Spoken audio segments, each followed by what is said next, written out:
आपने कहा आवेदन किया विधायक जी ने कई सारे सड़कों के लिए और काम नहीं हो पाया, ऐसे में 25 सालों के आपके कार्यकाल पे भी सवाल उठता है। वनदेवी मंदिर है, वहाँ की बाउंड्री के लिए हमने प्रस्ताव लिखा था, वो मना कर दिया। इससे पहले की सरकारों में कुछ हो पाया है क्या? बहुत कुछ। आपके पिता मुख्तार अंसारी जी चुनाव नहीं लड़ रहे हैं, आगे की तैयारी है या राजनीति से संन्यास है? आज़ादी पार्टी के एक पुराने कार्यकर्ता हैं अल्ताफ अंसारी, वो भी जो है हाँ टिकट के लिए वो भी लाइन में थे। नहीं, यहाँ से टिकट मिलने के बाद नामांकन के बाद मुलाकात हुई अल्ताफ जी से। मतलब जो विपक्षी हैं वो कह रहे हैं कि हार के डर से आपके पिता पीछे हट गए। AIM का जो गठबंधन है उसकी तरफ से एक प्रत्याशी यहाँ से मैदान में है, मुनव्वर मुर्गा नाम है उनका। कहना है योगी जी का संरक्षण प्राप्त है आपके पिता को। मैं पिता को जब बसपा से टिकट उनका कटा, ऐसे में AIM ने भी ऑफ़र दिया था, कई सारे ऑफ़र आए, लेकिन आपने सुभाषपा को चुना। कुछ लोग माफिया कहते हैं मगर हजारों लाखों लोग मसीहा कहते हैं। अच्छा, और फायदा होगा, आने दीजिए, आने दीजिए। जब जब मुंह खोलते हैं तब तब 10-20 हज़ार वोट बढ़ ही जा रहा है। 12वीं पास करने के बाद हो सकता है कहेंगे कि 12वीं पास करके जो 10th में एडमिशन लेगा उसको दे देंगे।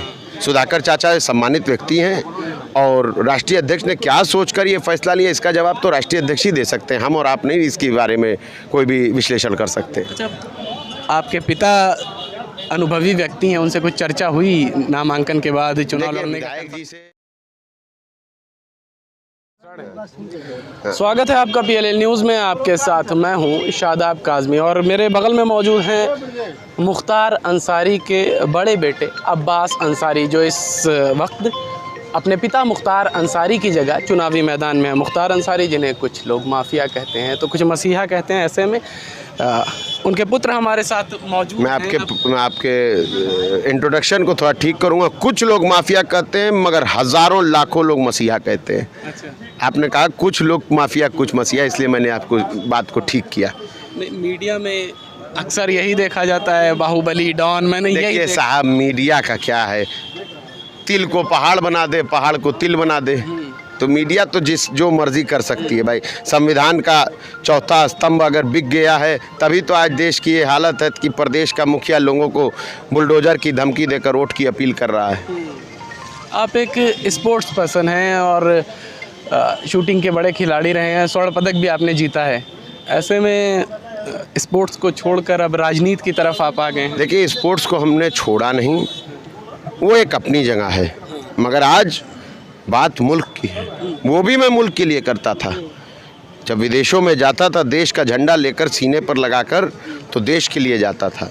मगर आज वो काम करना बंद इसलिए किया क्योंकि आज देश का लोकतंत्र और संविधान खतरे में है। हम नौजवानों का भविष्य खतरे में है, बड़े बुजुर्गों की जान खतरे में है, माँ बहनों की इज्जत आबरू खतरे में है, इसलिए राजनीति में आ गए। आप अपने पिता की जगह चुनाव लड़ रहे हैं, 5 बार से विधायक चुने गए यहाँ से, कुछ लोग विरोध भी करते हैं, ऐसे में क्या लग रहा है, मतलब मुख्तार अंसारी की जगह चुनाव लड़ना आपको आसान लग रहा है या मतलब जो विपक्षी हैं वो कह रहे हैं कि हार के डर से आपके पिता पीछे हट गए? देखिए, ये तो लोकतंत्र है और लोकतंत्र में सबको इजाज़त है अपनी बात रखने का, अपनी बात कहने का, कटाक्ष करने का। जनता जनार्दन है, जिसके सर पर हाथ रख दे उसको बादशाह बना दे और जिसके सर से हाथ हटा ले उसको 2 गज ज़मीन भी नसीब नहीं होती। तो ये तो 10 तारीख कितनी दूर है भैया, 10 आएगा, रिज़ल्ट आएगा तो अपने आप सारा दूध का दूध पानी का पानी हो जाएगा। कौन माफिया है, कौन मसीहा है, किसने काम किया, किसने नहीं किया, कौन ढोंगी है, कौन सच्चा है, सब मालूम चल जाएगा। छड़ी चुनाव चिन्ह पर आप चुनाव लड़ रहे हैं, सुभाषपा से चुनाव लड़ रहे हैं। आपके पिता को जब बसपा से टिकट उनका कटा, ऐसे में AIM ने भी ऑफ़र दिया था, कई सारे ऑफ़र आए, लेकिन आपने सुभाषपा को चुना।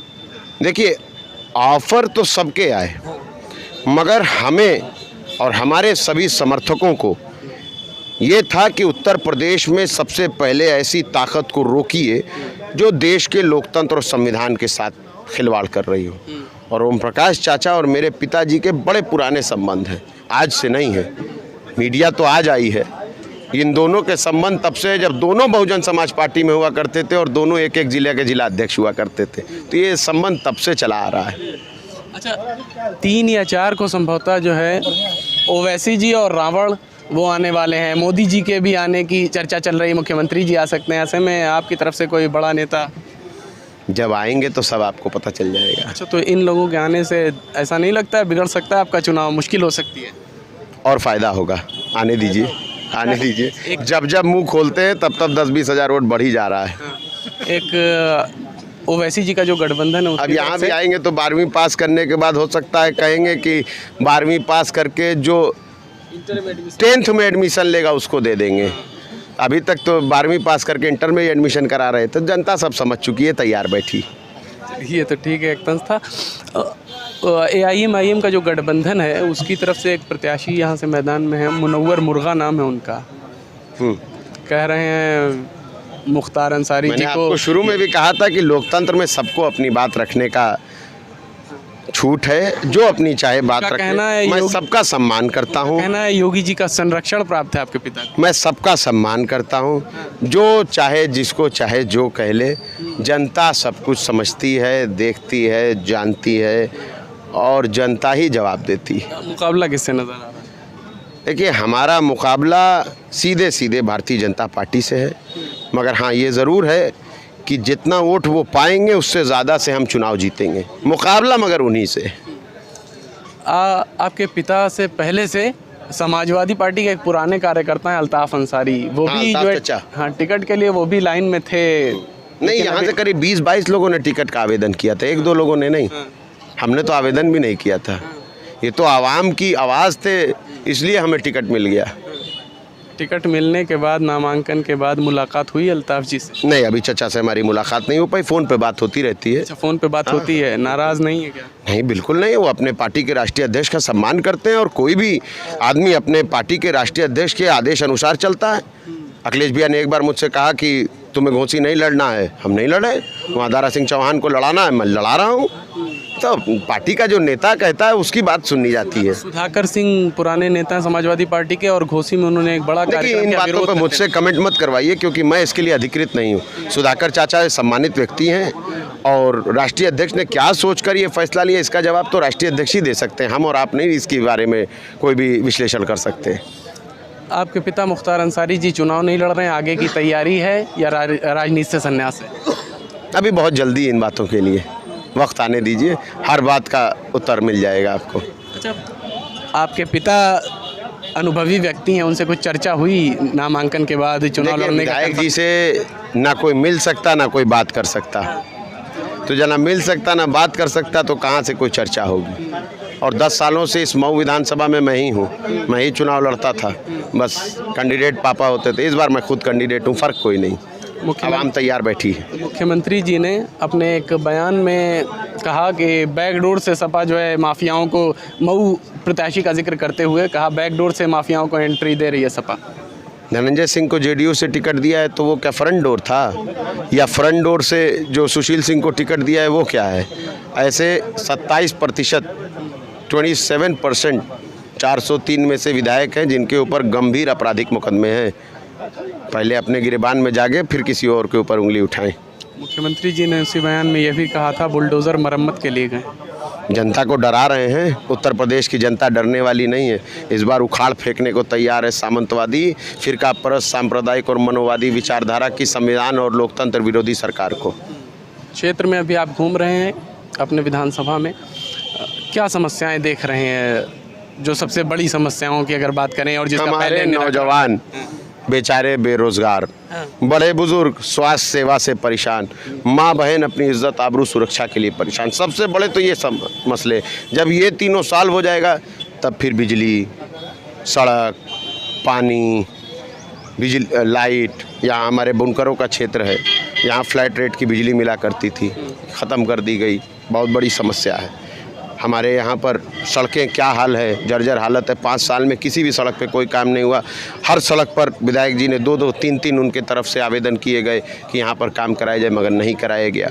यहाँ बड़ी बुरी हाल है, स्वास्थ्य सेवा की इतनी बुरी हाल है, पूछिए मत। गिने चुने 2-3 पूंजीपतियों के हाथ में पूरे ज़िले की स्वास्थ्य सेवाएँ हैं और मोनोपोली के तहत महंगे रेट पर के दवा से लेकर के और हॉस्पिटल की फैसिलिटीज़ तक कराई जा रही है। सबकी जांच करके सबको ठीक किया जाएगा। आपने कहा आवेदन किया विधायक जी ने कई सारे सड़कों के लिए और काम नहीं हो पाया। ऐसे में 25 सालों के बहुत सारे आपके कार्यकाल पे भी सवाल उठता है। वनदेवी मंदिर है, वहाँ की बाउंड्री के लिए हमने प्रस्ताव लिखा था, वो मना कर दिया। इससे पहले की सरकारों में कुछ हो पाया है क्या? बहुत कुछ हुआ है। आज जो कुछ भी दिख रहा है ये विधायक जी ने अपने 25 साल के कार्यकाल में ही तो कराया है। ये कहाँ से हो गया है? कोई और थोड़ी आता है यहाँ करने। कोई कहे ना कहे, कोई माने ना माने, मगर सच्चाई जो है उसको आप कैसे बदल सकते हैं? क्या बिना किसी विधायक के प्रस्ताव के कोई सड़क बन सकती है? क्या बिना किसी विधायक के किसी प्रस्ताव के कोई ट्रांसफार्मर, कोई बिजली का पोल, कोई तार लग सकता है? ये तो कहने की बातें हैं। सत्ता कहती रहती, जनता जानती, तभी तो 25 साल से जिता रही है। अभी आपकी और तस्वीरें हम वो काम यहाँ कर सकते हैं जो कोई नहीं कर सकता, ये भी जनता जानती है।